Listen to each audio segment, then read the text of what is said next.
Now, my next guest was also on that red carpet last night. Hollywood star Rebecca Ferguson has, of course, starred opposite Tom Cruise in Mission Impossible and Hugh Jackman in The Greatest Showman. And now she's back in Dune Part 2. How does one become a Reverend Mother? It's different from one culture to another. Here on Arrakis, I have no idea. You're afraid. The Reverend Mothers are tasked with holding the memories of all the Reverend Mothers that came before them, so I'll be given centuries of pain and sorrow. Is it dangerous? It's lethal for men.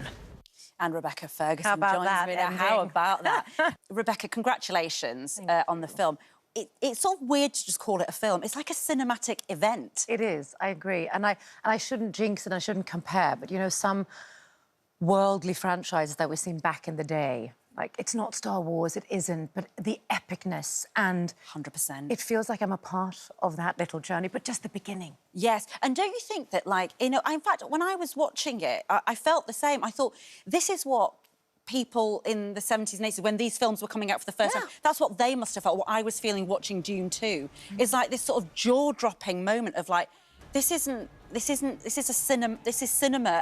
on steroids. It's incredible. The scale is enormous. It's literally what I say. I think the reason is the landscape, the grandiosity of it, but the also humbleness. He goes from this huge image to just this personal close-up. Yes, and also just the grains of sand moving. I mean, it's just so beautiful. Mouse. And the little mouth. There's so much. We can't ruin it for anyone because the fans are so insanely obsessed with Dune, aren't they? That you can't say much about it.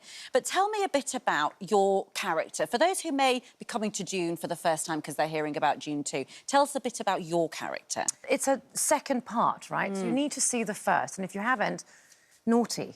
Yes. Rush off and see it right now. You can see this film separately and you will enjoy it, and it's a masterpiece in itself.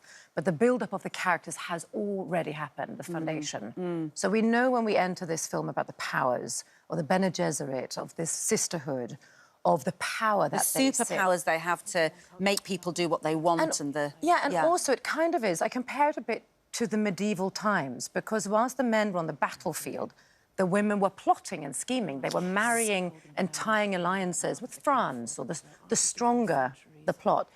It kind of resonates to this, yes. You know? And I watched it with my son, and he whispered to me, he said, Mum, the men think they're in the control, but I think it's really the Reverend Mothers. I said, I think you might be right. And don't forget it. Yes, and don't forget it. And it's all based on a brilliant novel, of course, if people haven't seen the novel, 1965 novel called Dune. And when we say something is star-studded, you know, we often sort of bandy that word around for sort of premieres, but come on. No. This is... I mean, Timothy Chalamet... Léa Seydoux, Florence Pugh, Austin Butler, Zendaya, Christopher Walken, Charlotte Rampling. And is it right that even when you weren't acting, you would go off and see some of your fellow actors doing their work? That's how I met Austin the first time. Austin Butler, yeah. Up the day before he was shooting the scene. So I asked if I can come to set, and I saw him, and I don't think I have been so taken aback by someone's appearance. He was so scary, he was so forceful. And then as soon as he was done, this little smile, this wonderfully deep voice. Yes. By the way, should we talk about that voice? I have to say that, I mean, I felt transfixed by exactly, you know, Austin's character, So as you calm. were saying in it. Listen, it's a really intense film. You are totally taken in from the moment it starts. But how did you relax on set, and how do you break that tension? Because I know, is it on, I mean, I know Greatest Showman is a completely different film, but I heard that you were a very competitive backgammon player with Hugh Jackman, for example. Yeah.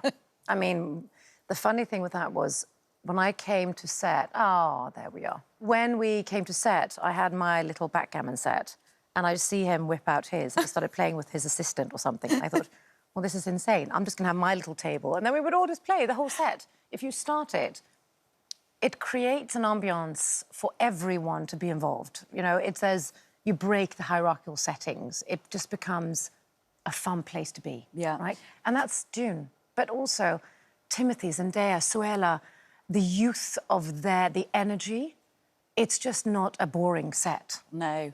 It's not. It It's never not- would be, would it? no. You're with people, all of you, at the top of your game, doing an epic show.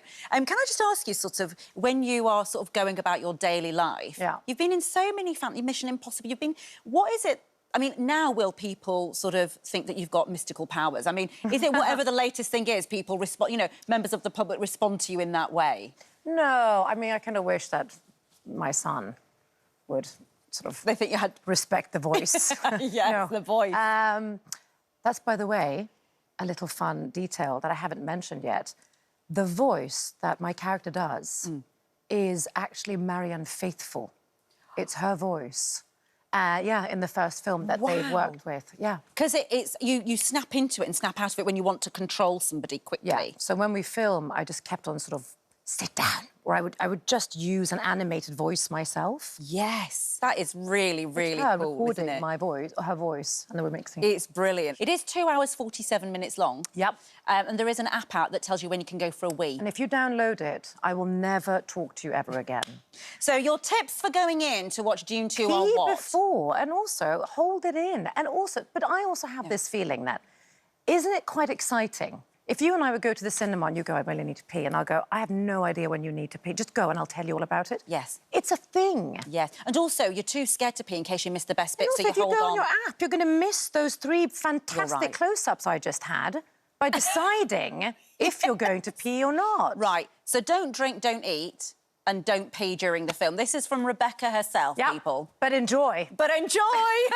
It's fun! You are such great fun. Thank you so much, Rebecca. Congratulations. Thank you for having me. So, Dune Part 2 is in cinemas from March the 1st.